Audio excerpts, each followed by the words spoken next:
în special pentru că eu cu un miros de caisă, în special pentru că în vara aceasta nu o să pot să merg la mare, așa încât, bine că eu, după cum vedeți, am pielea destul de bronzată, adică nu sunt albă, dar îmi place foarte tare pe față să arăt cât de cât bronzată. Da, și am vrut să-l probez pe acesta să vedem cum este și o să vă spun. Bun, ca și cremă hidratantă am cumpărat această cremă de la Geomar. Este o cremă nutrientă cu ulei de argan, acid ialuronic și așa mai departe pentru pieli seche, pentru piele uscată. Eu am pielea foarte uscată pe picioare, așa încât îmi place foarte tare că are acest erogator, da? Este foarte simplu de folosit și miroase foarte, foarte bine chiar. Are 400 de ml și nu știu cât a costat, nu mai țin minte. Oricum este format, este destul de mare. Ok, haideți să vedem ce am mai cumpărat eu pe aici. Am cumpărat, ce este asta? Este un bronzer de la firma asta, The Balm. Este un bronzer foarte mișto. Erau niște reduceri la Douglas sau Douglas, nu știu cum se spune. Foarte, foarte, foarte drăguț acest bronzer. Dacă pot să-l și deschid. Da. Bronzerul este cam așa. Este foarte, foarte mișto. Mi-a plăcut foarte tare. Și este...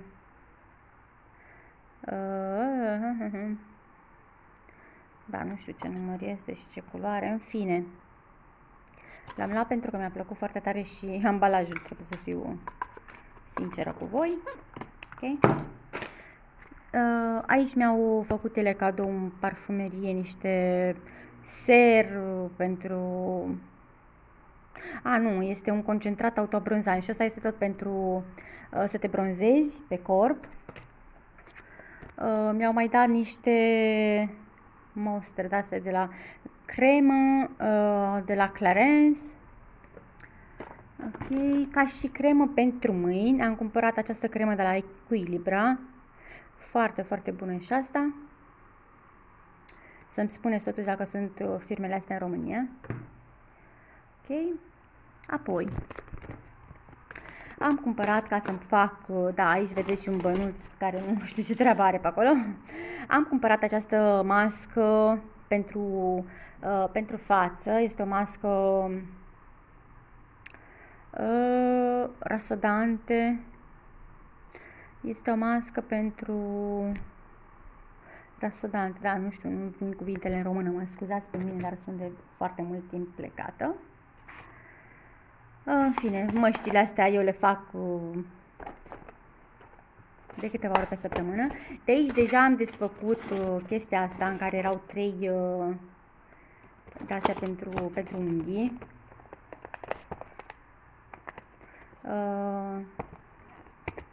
Da, firma este asta, Noemi. Ok. Am mai cumpărat o periuță de dinți, asta cred că există peste tot și în România și peste tot. Iar aici am cumpărat de la firma asta, de la Kiko, nu știu dacă este și în România firma, mie îmi place foarte, foarte tare. Aceste uleiuri, glossuri pentru buze. Să le și desfac, sunt aceste uleiuri pentru buze. Îmi plac foarte, foarte tare. Mi se pare că asta este cu portocală și aici cu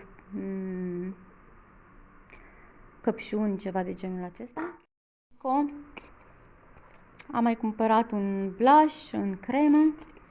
Data asta este așa. Îmi plac foarte mult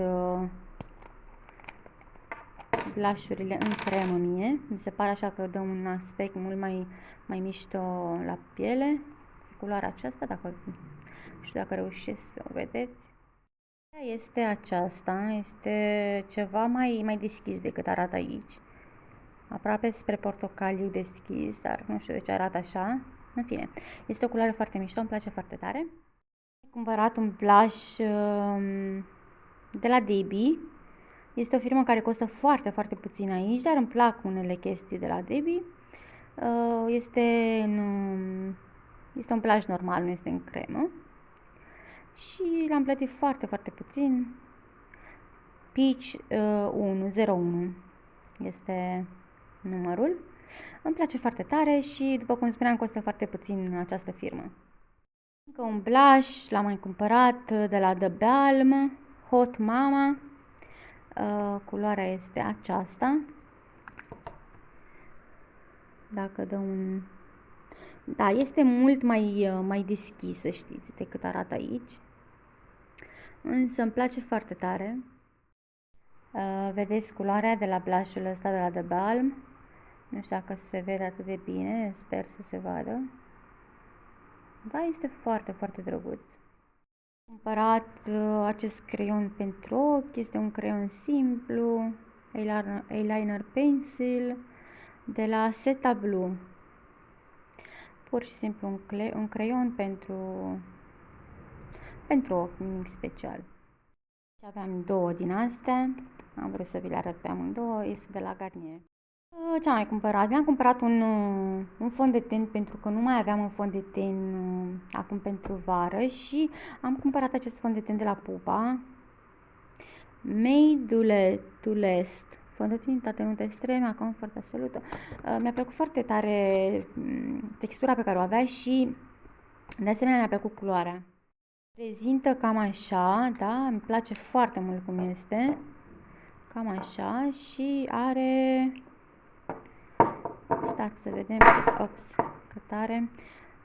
Este culoarea 050 și are 30 de mililitri. Îmi place foarte, foarte mult.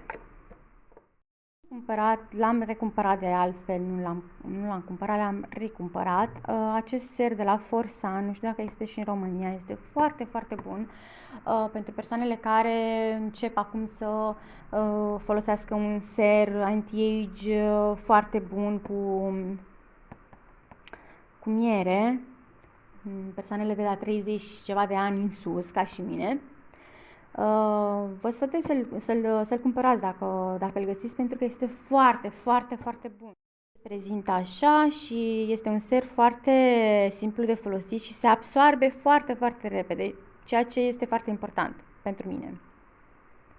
Nu costă nici foarte mult, în jur de 10 euro și mai ales acum vara este extrem de bun pentru că se absorbe repede și nu lasă fața unsuroasă. Haideți să mai luăm ceva de aici. Acesta este un eyeliner. Am cumpărat un eyeliner pentru că nu mai aveam și acesta este de la Seta Blue. Da, un simplu eyeliner negru. Am cumpărat și acest luciu pentru buze de la Deborah. Vedeți? Deborah, Milano. Mi-a plăcut foarte tare pentru că e așa un aranjat, da, era să spun ceva în italiană. Un portocaliu foarte drăguț, deschis, mi-a plăcut extrem de mult. Plus de asta nu are silicon, petrolat și așa mai departe. Tot aici avem încă ceva, un ruj de la Colistar, da? Este foarte, foarte drăguță culoarea. O să vi-l arăt.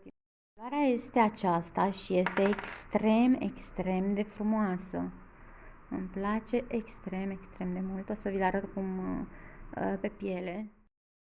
Aceasta este culoarea, dacă dă și un focus. Sper să puteți vedea ceva. Este foarte, foarte mișto.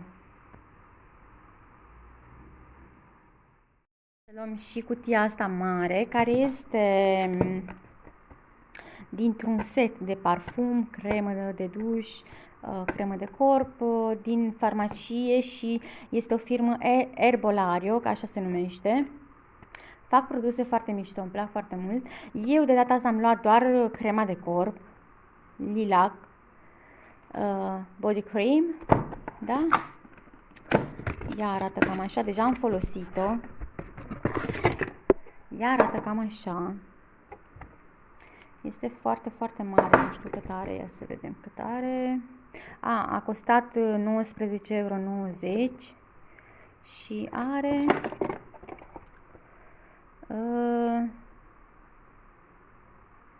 vedeți, scrie că Made in Italy, este făcută în Italia, dar nu reușesc să văd cât are. Da, are 200 de mililitri. A costat foarte mult, 20 de euro, dar mi-a plăcut foarte, foarte mult parfumul și durează foarte mult pe piele, să știți. Bun, mai avem foarte, foarte puține lucruri aici. Ca și lac pentru unghii și niște oje. Sunt acestea de la Pupa, am luat o culoare alb simplu, mie îmi place foarte mult vara să mă dau cu alb pe unghii. Și am vrut să mă dau și cu galben pe o unghie, adică să le fac aproape pe toate și pe acesta să-l dau cu galbenul ăsta, însă aici îl arată mult mai deschis, în realitate este foarte, foarte galben și nu prea mi-a plăcut. Acesta este un ulei pentru unghii de la Eufidra, nu știu dacă se găsește și în România. Firma asta se găsește foarte mult, de fapt se găsește doar în farmacie aici în Italia. Și am mai luat această ojă mișto, vedeți, are și chestiile astea lucioase de la Shaka. Nu știu dacă se găsește firma asta în România, eu o găsesc aici la OVS și îmi plac foarte mult ojele astea care au chestiile astea lucioase. Aici am mai găsit o monstră de asta de la Biotherm, o cremă. De la The Balm este acest tot de la The Balm este acest concealer care l-am cumpărat pentru că nu mai aveam deloc. Este numărul 18 și arată cam așa. Stați o secundă. Se prezintă așa. Este o culoare destul de neutră. Și mi-a plăcut foarte mult și cum este așa, ambalajul acesta, îmi place foarte tare. Am cumpărat de la Conad, pentru cei care locuiesc în Italia cunoașteți foarte bine